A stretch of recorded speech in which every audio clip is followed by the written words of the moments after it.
مطلب پارسیز کا آپ نے ذکر کیا, سدھوا فیملی, بیپسی کا خاندان, سب نکل گئے. میری اپنی دوست تھی تانیہ نیبلیکٹ, میرے اسکول میں اسکول ایک ڈراموں میں ہم ایکٹنگ کرتے تھے, تانیہ بھی چلی گئی, ان کی والدہ بھی چلی گئی, ان کا خاندان وہ میرا DIG نیبلیکٹ ہوتے تھے, شاید ان کے بھی فیملی چلی گئی ہے یہاں سے. اور کئی جو کہ پڑھے لکھے کرسچنز, ہندوز, پارسیز وہ یہاں سے نکل گئے. ایک ایسا معاشرہ جب میں بڑا ہو رہا تھا وہ تخلیق ہو رہا تھا جس میں ان کی جگہ ہی نہیں تھی. انہوں نے کہا ہماری یہاں پہ اسپیس نہیں ہے. دیکھیں نا, ہم یہ تو کہہ رہے ہیں رونا رو رہے ہیں اپنا, لیکن ہم یہ بھی کبھی سوچیں کہ ان پہ کیا گزرتی. جب میں پنجابی کرسچنس کو وہاں ملتا ہوں امریکہ میں, کینیڈا میں یا انگلستان میں بہت زیادہ ہے, تو وہ لاہور کی بات کرتے ہیں اور روتے ہیں بیچارے. یعنی کہ آپ وہ گانے گاتے ہیں پنجابی کے, ہزاروں قطار گانے مار مار کے سب رونا شروع ہو جاتے ہیں کہ لاہور دیا گنا ڈراواں گے تو انج ہوئے گا تو انج ہوئے گا. تو وہ ہم نے اپنی آنکھوں کے سامنے دیکھا ہے, اور ہمارے معاشرے نے اس کے اوپر ایک کمپلیٹ بے حسی کا, ریاست کیا, شہری کیا, سیاسی پارٹیاں کیا, بے حسی کا مظاہرہ ہوا. معاشرے کے پاس کچھ بچا ہی نہیں ہے. تو اس پورا پاکستان مائگریٹ کرنا چاہ رہا ہے. تو میں سمجھتا ہوں اس لیے بیپسی کا کام اس لیے اتنا اہم ہے. بیپسی ہجوا کا بہت ناول نگار ہے کہ وہ جو کام اپنا چھوڑ کے گئی ہیں وہ اتنا اوریجنل ہے, اتنا یونیک ہے, وہ کسی مغرب نواز ایجنڈے کے لیے نہیں لکھا گیا. جیسے ابھی ذکر کیا گیا, انہوں نے کہا کہ وہ کچھ نئے جو ناول نگار ہیں وہ لکھتے ہیں کہ مغربی مارکیٹ نے دیکھنا ہے کہ مسلمان فنڈامنٹلسٹ ہوتے ہیں, اس سے داستان لکھ دو فنڈامنٹلسٹ کی, یا مسلمان جو ہے وہ بھٹک جاتے ہیں رستے سے, ریڈیکلائز ہو کے جہادی بن جاتے ہیں. پیپسی کا کوئی جہادی, حالانکہ 80s میں لکھ رہی تھی, کوئی افغان جہاد کا خاص تذکرہ نہیں ہے, کوئی بم نہیں پھٹ رہا, کوئی خودکش جیکٹ والا نہیں آ گیا, کوئی ڈکٹیٹر کوڑے نہیں لگا رہا. ساری کہانیاں روزمرہ کی کہانیاں ہیں, لیکن ایک ایسی داستان ہے ایک کمیونٹی کی اکثر اوقات 47 سے لے کر 80s تک, جو کہ ایک سوشل ہسٹری ہے ہمارے آنے والے نسلوں کی. جب وہ پڑھیں گے, میرے ہوپ فلی میرے بچے اور ان کے بچے آگے بڑھیں گے تو ان کو پتہ لگے گا ایسا بھی ہوتا تھا لاہور, ایسا بھی ہوتا تھا پاکستان. تو میں سمجھتا ہوں, اور پھر دیکھیے جو بات پہلے بھی گئی میں اس کو دہرانا چاہتا ہوں, اور وہ یہ کہ ان کا مقام پاکستان کے ادیبوں میں اس لیے بہت اونچا ممتاز ہے کہ ابھی کی جتنی یہ پوری کراپ ہے انگلش رائٹرز کی, یہ ان سے کہیں پہلے انہوں نے لکھنا سٹارٹ کیا. میں نے 70s کی بات ہے, 77 78 کا تذکرہ ہے, اور وہ بھی, اور اس سے یہ اس وقت یہ بہت سارے بڑے بڑے نام منظر پہ نہیں تھے, شاید پیدا بھی نہیں ہوئے گے کچھ. تو انہوں نے لکھنا شروع کیا, اور انہوں نے بالکل وہ ایک آرگینک طریقے سے اپنے فن کی بنیاد کے اوپر وہ توجہ پائی. ان کو کوئی بہت بڑا پبلشر اویلیبل نہیں تھا, ان کو 9/11 کے دھماکے جو وہ ٹاورز گرے وہ ایسا جیو پولیٹیکل کوئی انسیڈنٹ بھی میسر نہیں تھا, ان کو بامبے کے اٹیکس بھی میسر نہیں تھے کہ جب دنیا کی توجہ پاکستان اور اس کی جہاد انڈسٹری پہ آئی. یہ اس سے بہت پہلے کی باتیں ہیں, اور اس سے پہلے وہ اسٹیبلش ہو چکی تھی, اور اس لیے انہوں نے اپنی ڈگر نہیں بدلی. اور آپ اسے لاہور کا چونکہ ہم نے ذکر کیا, وہ city of sun and splendour کی بھی بات ہوئی, تو اس میں بھی جو تراجم ہے دیکھیے وہ بہت ایک خوبصورت مرقع ہے, ایک گلدستہ ہے. لاہور شہر کے بارے میں جو کچھ لکھا گیا اس کے چھوٹے چھوٹے, اگر آپ اس کو پڑھ لیں گے تو آپ کو اس کی ایک بہت بڑی ایک فلیور مل جاتا ہے. لیکن اس میں بھی آپ دیکھیں کہ اس میں انہوں نے ہر طرح کے مختلف نوع جو تحریریں ہیں ان کو جمع کیا ہے, اور اس میں بہت سی ایسی تحریریں ہیں جو کہ لاہور کی جو اقلیتی کمیونٹیز تھیں ان کے بارے میں, کچھ ایسی ہیں جو کہ ادبی محفلوں کے بارے میں, کچھ اس کے بود و باش کے بارے میں, کچھ اس کے ماحول کے بارے میں, کچھ درختوں کے بارے میں. آپ اس کا الغرض ہر حوالہ ملے گا. اور وہ ان کی ایک ٹریبیوٹ بھی تھی میرے خیال سے, چونکہ وہ ہاسٹل میں رہتی تھیں, اور جو لاہور سے جو لوگ نکل جاتے ہیں لاہور ان سے نہیں نکلتا میری طرح, تو ہم ہر وقت یاد کرتے رہتے ہیں اچھا یہ کر لیں, اب وہ ایسے کر لیں, فلانے نے کیا لکھا ہے, اس کی پکچرز بھیجیں. ابھی تو چونکہ ویژول زیادہ سوشل میڈیا پہ اویلیبل ہیں چیزیں تو آپ کو مل جاتی ہے, تو بیپسی کی یہ کنٹریبیوشن بھی بہت بڑی ہے. تو میں سمجھتا ہوں کہ آج کی اس نشست کے لیے بہت شکریہ آپ کی انجمن کا بھی, اور انگلش لٹریچر سوسائٹی. میں ذکر ہو چکا تھا لیکن آج جب پہلی بار ملاقات بھی ہوئی, اور بہت سارے میرے خیال سے دیکھیے یہ افسوس زیادہ نہیں کرنا چاہیے دونوں طرح پہ, کیونکہ جیسے وہ پہلے کہہ کے گئے اگر 5 لوگ بھی سوچنے سمجھنے والے ہوں تو کافی ہوتے ہیں ایک معاشرے میں. دنیا میں اکثر تبدیلی 5-6 لوگ ہی لے کر آتے ہیں انسانی تاریخ میں, کوئی جتھے نہیں لے کر آتے. جتھے جو ہیں وہ انتشار کرتے ہیں, ٹھیک ہے نا, جیسے ابھی اسلام آباد میں ڈی چوک پہ انہوں نے کوشش کی, تو جتھوں پہ مت جائیے. چند لوگ اور چند خیالات جو ہیں وہ تبدیلی کا موجب بنتے ہیں. دوسری بات, آپ بھی رضا بار بار کہتے ہیں کہ فلاں کا دن ہے, بڑا افسوس کا دن ہے. دیکھیے بڑے عظیم شاعر جو ہیں ان کا ہم افسوس نہیں کرتے, ہم ان کو سیلیبریٹ کرتے ہیں. ہم ان کو جے مالا پہناتے ہیں, نذرانہ پیش کرتے ہیں, ہم کہتے ہیں ہم آپ جیسے بن جائیں, باقی لوگ بھی آپ کے رنگ میں ڈھل جائیں. اس لیے میں سمجھتا ہوں کہ ان کی وہ ایک ذاتی لیول پر بالکل افسوس ہوتا ہے. ہماری بہت سی تصاویر لگی ہوئی ہیں ہمارے جاننے والوں کی, لیکن میں سمجھتا ہوں کہ ہمیں پیپسی کو سیلیبریٹ کرنا چاہیے کہ ایسی ایک وہ ایسی لڑکی جو پولیو کی سے بچپن سے جو رضا نے ایک بڑا دردناک نقشہ کھینچا کہ وہ مطلب ان کے لنگڑاتی تھیں, ان کے پہلے شوہر نے کہا کہ تم تو نہ بول سکتی ہو نہ چل سکتی ہو, اور اس کے باوجود انہوں نے کہا کہ انہوں نے کیا کیا, 2 شادیاں کی, اتنا زیادہ ادبی شاندار ادبی کیریئر کیا, ہجرتیں کی, گھر بنائے, یونیورسٹیوں میں پڑھائی, اپنا نام کمایا, بڑے کام کی بات ہے. تو چنانچہ میں تو سمجھتا ہوں کہ بہت بڑی رول ماڈل ہے مردوں اور عورتوں دونوں کے لیے. تو اس لیے میں نے کہا تھوڑی سی تصحیح کر دوں آپ کی اسی بہانے. Federal advisory council for minority affairs میں میں اور وہ ممبر رہے. اچھا, آپ اور وہ ممبر زبردست. اور ہم اکٹھے یہاں سے جایا کرتے تھے. بہترین بہترین. اور پھر یہ ہے, میں ان کا بھی پوائنٹ کا جواب دے دوں پھر میں آپ سے. یہ میں اور جاوید صاحب جو آپ نے بات کہی ہے مافیاز کی, دیکھیں بات یہ کہ پاکستان کی المیہ جو ہے 47 سے آج تک وہ یہی رہا ہے کہ ترقی پسند سوچ جو ہے اس کے اوپر پہرے قدغنے کریک ڈاؤنز کیے. آپ نے تو رضا نے اس میں بہت کچھ لکھا ہے, تراجم کیے ہیں. تو ریاست کا ایک رویہ بڑا رہا مخاصمانہ, یعنی کہ انہوں نے کرش کر دیا. یہ تو پوری تاریخ ہے. لیکن ابھی جب کہ تھوڑی سپیسز کھلی ہیں 1980 جنرل ضیاء الحق کی رحلت کے بعد, رخصت کے بعد, تو وہ اس کے بعد جو سپیس کھلی اس میں انفارچونیٹلی لیفٹ نے اپنے آپ کو ری آرگنائز نہیں کر سکے. ایک تو ذاتی جو ذات کے گرد گھومنے والی پارٹیاں ہیں وہ اس قدر وہ فرقہ واریت کی بنیاد بن گئی ہیں کہ مطلب آپ نے, ہم کہتے ہیں جی 72 فرقے ہیں اور فلانا مولوی فلانا نماز نہیں پڑھتا, ایسے فلانا لیڈر فلانا بہنا نہیں, ٹھیک ہے نا جی, گل نہیں کرتے. اچھا کرتے نہیں تو کہتے ہیں جی میں تو لینن ہاں, تو ٹروٹسکی ہے, تو ماؤ ہے, تو فلانا ہے, تو وینج ہے, تو وہ الجھے رہتے ہیں. کتنے مر گیا لینن, مر گیا ماؤ, انہوں نے مٹیاں ہوں تسی پاکستان چاہیے ہو. اے تو مارکسزم ایک کیا ہے کہ سوات ایک تغیر کو ہے زمانے میں, سکون محال ہے قدرت کے کارخانے میں.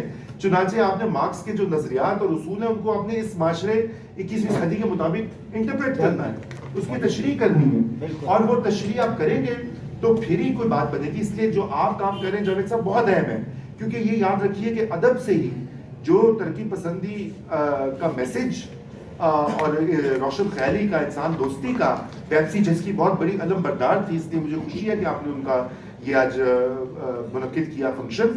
وہ اس کا سب سے بڑا جو اس زمانے میں جو اس کی تشہیر ہوئی وہ ادب سے ہوئی.